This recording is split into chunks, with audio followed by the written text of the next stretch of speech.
Disclaimer: this story is based on true events, with names and certain details changed to protect the privacy of the people involved. Viewer discretion is advised due to mature themes. I never thought I'd be in a situation like this. Honestly, I used to judge people who got involved in these kinds of things. Affairs, infidelity, it always felt like something that happened to other people, messy lives, broken trust, a web of lies. But somehow, I found myself right in the middle of it. And what's crazy is, it all started with a simple no. I was clear. I wasn't interested. I had just gotten out of something serious, and the last thing on my mind was starting something new, especially not with someone who was already taken. That kind of drama? No, thank you. I told myself I had standards. I told them no. I meant it. But then something shifted. It was the way they looked at me, like they saw right through everything I was trying to hide, the loneliness, the craving for connection, the part of me that missed feeling wanted. At first, it was harmless. Or at least that's what I kept telling myself. A few messages here and there. Some late-night conversations. Little things that didn't feel like cheating. Until they did. They started opening up about their relationship. About how unhappy they were. How things had changed. How they felt invisible at home. I listened, thinking I was just being kind. But somewhere deep down, I knew it was more than that. And they knew it too. I remember one night, it was raining, and we were sitting in their car, just talking. They reached over and held my hand, and for a second, everything in my head went quiet. I should have pulled away. I didn't. That was the first time I felt something shift in me. A pull I couldn't explain. It wasn't just about attraction or attention anymore. It was something deeper. Something that made me question everything I thought I believed about loyalty, right and wrong, and even myself. I kept reminding myself that I said no. I had boundaries. But they kept crossing lines, slowly, carefully, and always in a way that felt gentle, considerate, even. It was never aggressive. Never pushy. Just tempting. And what fascinated me was how easily I started to let them in. They knew what they were doing. They weren't reckless, they were patient. They played the long game. And I fell for it. Or maybe, if I'm being honest, I wanted to fall for it. Because for the first time in a long time, I felt seen. I go home after our encounters, still innocent on the surface, and lie awake thinking about everything. The way they smiled. The way they made me laugh. The way they listened like no one else ever had. I started to look forward to the next time we'd talk. To the next time I'd see their name light up on my phone. Friends around me noticed something was up. They asked questions. I lied. Told them we were just friends. Nothing was going on. And I almost believed it myself. Because technically, we hadn't crossed that line yet. But emotionally, we were already way past it. There's something dangerous about emotional cheating. It's quiet. It doesn't scream. It whispers. It feels soft and safe and secret. And by the time you realize you're in too deep, you're already drowning. The night everything changed, they invited me over to talk. Just talk. I hesitated. I even typed out a message saying I couldn't come, that it wasn't right, that we needed to stop this before it went too far. But I deleted it. I got in the car. And I drove over. What happened that night? I still think about it. The way the room felt. The look in their eyes. The silence before the first word was said. I knew then that things would never be the same after this. And I was right. But I didn't know just how far things would go, or how much I was about to lose and gain in the process. To be continued. When I walked into their apartment that night, I could already feel the weight of what was about to happen. Everything felt still, like time had slowed down just enough for me to hear my own heartbeat. The lights were low, soft music was playing not loud, just enough to fill the space between our silences. They smiled when they saw me, but it wasn't the kind of smile you give to a friend. It was the kind that says you're here and I've been waiting for this. We sat down on the couch, barely touching, and for a few moments we just talked. Nothing heavy, nothing serious. But the air between us was thick. Like we both knew something was about to happen, and we were pretending it wasn't. I kept thinking about all the reasons I shouldn't be there. About the person they were committed to. About how this would make me the other one. But somehow, those thoughts didn't feel strong enough to pull me away. They were drowned out by something else, curiosity, maybe? Or the feeling of finally being wanted in a way that felt real. They started telling me more about their relationship. How it had started off so full of love and fire, and how slowly, over time, things went cold. How they felt like they were living with a stranger now. How every conversation at home felt like walking on eggshells. I listened quietly. I didn't say much. Part of me didn't want to hear it, because deep down I knew I wasn't just being a shoulder to lean on anymore. I was becoming the escape. What made it even harder was that they were good at making me feel like none of it was my fault. Like this was just something that happened between two people who understood each other better than anyone else could. They'd say things like, "I wish I'd met you first," or "You make me feel alive again." And the worst part? I believed them. The more time we spent together, the more tangled things became. We hadn't crossed a physical line yet, but emotionally, I was completely attached. I'd find myself checking my phone constantly, waiting for their messages. I'd replay our conversations in my head over and over. I started losing focus in other parts of my life, at work, with friends, even with family. Everyone around me noticed I was different, but no one really knew why. There were moments when I tried to pull away. I'd tell myself to stop replying, to take a step back. I even blocked their number once. It lasted 2 days. They emailed me just to say they missed me. And the second I saw their name again, all my resolve disappeared. I convinced myself it wasn't really cheating if nothing physical had happened. But deep down, I knew that was just an excuse. Things took a darker turn when they started talking about leaving their partner. That's when it hit me. This wasn't just a secret anymore. It was becoming something real. Something with consequences. They said they were serious. That they'd thought about it for months. That I was the reason they finally had the courage. I didn't know what to say. I hadn't asked for any of this. But now, somehow, it felt like I was in control of something I never meant to start. And then came the night when everything started to unravel. It was late, almost midnight, and they called me, voice shaky. They said their partner had found something. A message. Just one. But it was enough to raise questions. Enough to create doubt. I asked them what they were going to do. They didn't answer. That night, I didn't sleep. My mind kept racing with worst-case scenarios. I kept thinking, what if they find out everything? What if this turns into a disaster I can't fix? I wasn't just part of a secret anymore. I was the secret. The next day, I waited for a message. An update. Anything. But my phone stayed silent. No texts. No calls. Just silence. And in that silence, I started to wonder, was this the beginning of something, or the beginning of the end? To be continued. The silence stretched longer than I expected. A day turned into 2. Then 3. Still nothing. I kept checking my phone, refreshing every app like something might suddenly pop up. But there was nothing. Not a single word. I told myself maybe they needed time. Maybe things had gotten complicated at home. Maybe they were just trying to protect me. But as the days went on, I started to feel like I'd been left behind, like I was just a chapter they were trying to quietly close. The worst part wasn't the waiting. It was the not knowing. Had they confessed? Had they been caught? Were they trying to fix things with their partner? Or were they just done with me? I replayed everything in my head, the late-night calls, the long messages, the promises. It all felt so real. But now, it just felt like a dream I had woken up from too early. One night, out of frustration or maybe desperation, I drove past their place. I didn't plan to stop. I just needed to see something, anything, that made me feel less invisible. Their car was there. Lights were on.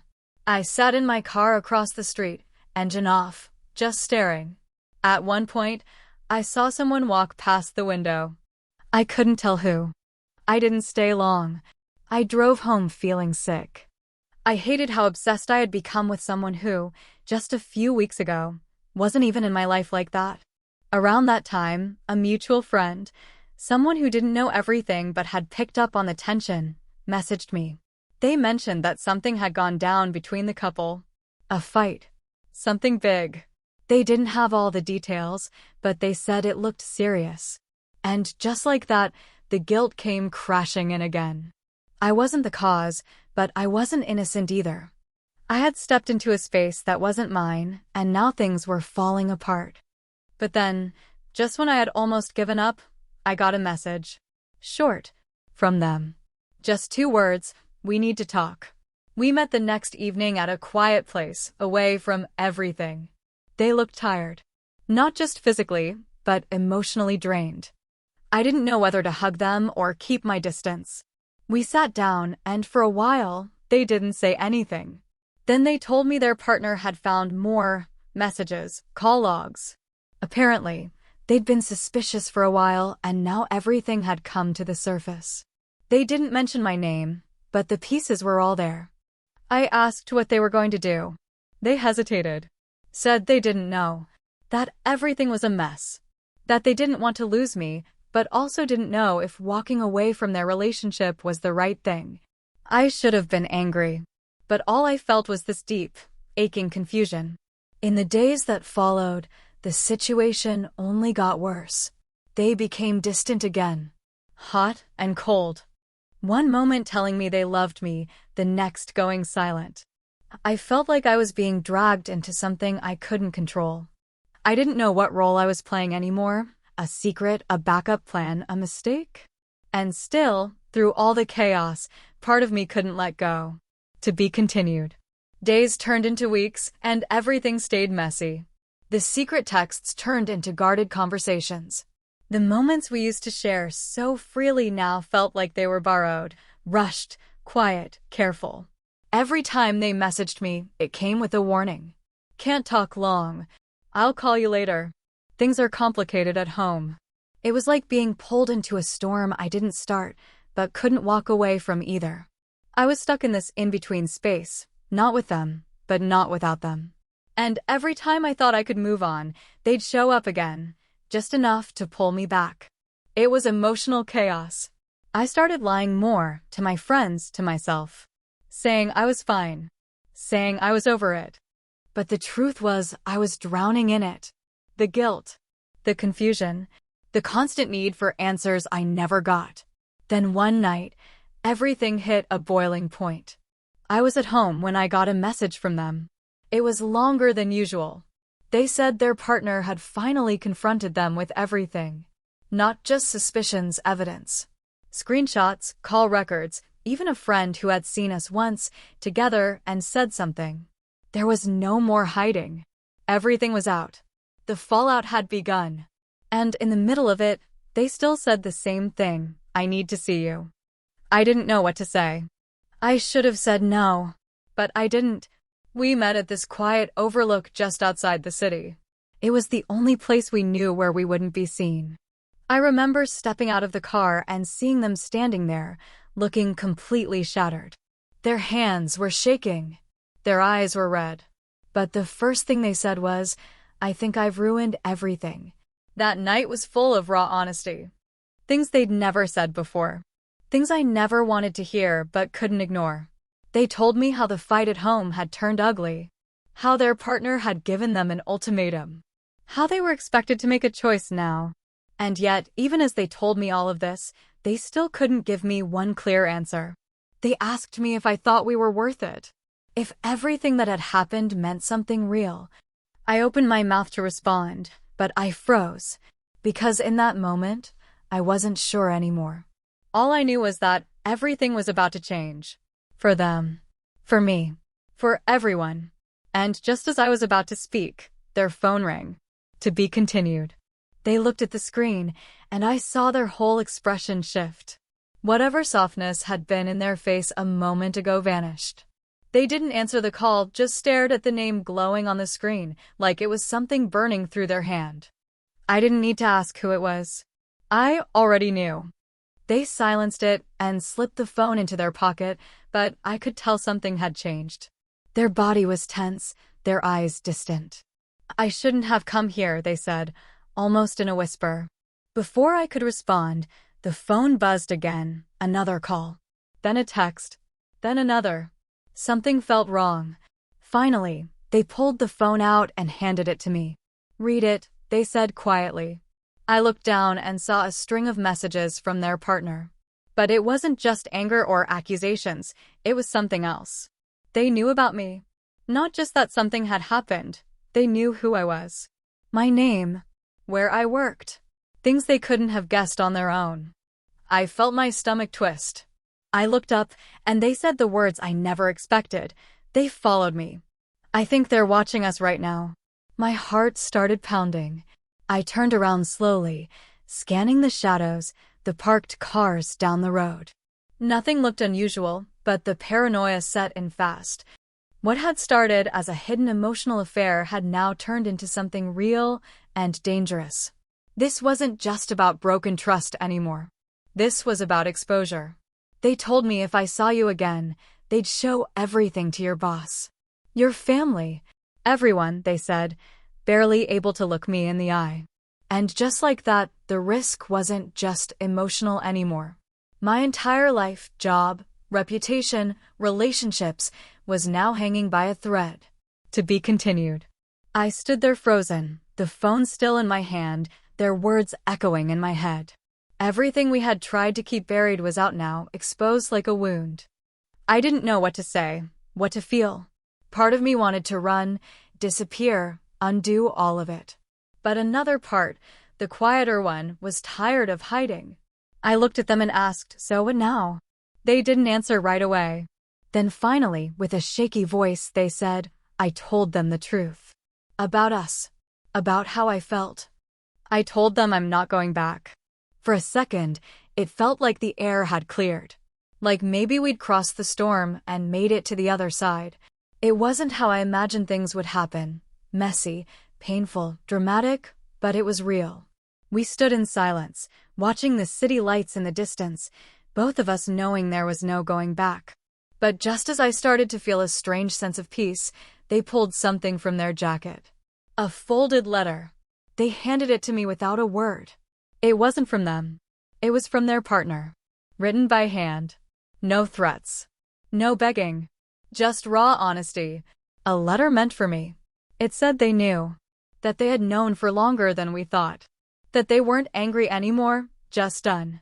And at the end, one line that shook me. You didn't take them from me. They were already gone.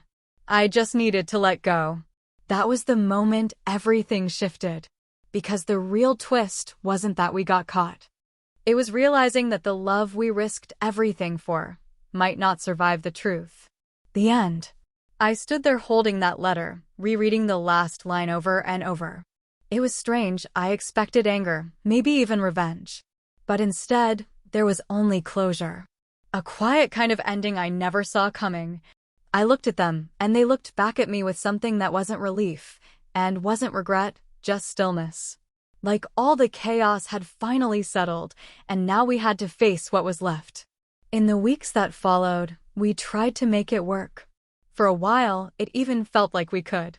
The freedom to be open, to no longer hide, was new and fragile. But something had shifted.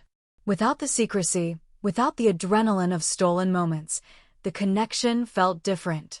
Heavier. Realer. And maybe that's what made it harder. Eventually, we both realized we weren't right for each other, not in the way we thought. We weren't in love. We were two people who met in the middle of their own loneliness, looking for comfort and escape. And for a time, we gave each other exactly that. But it wasn't something that could last. We ended things quietly. No drama. Just honesty.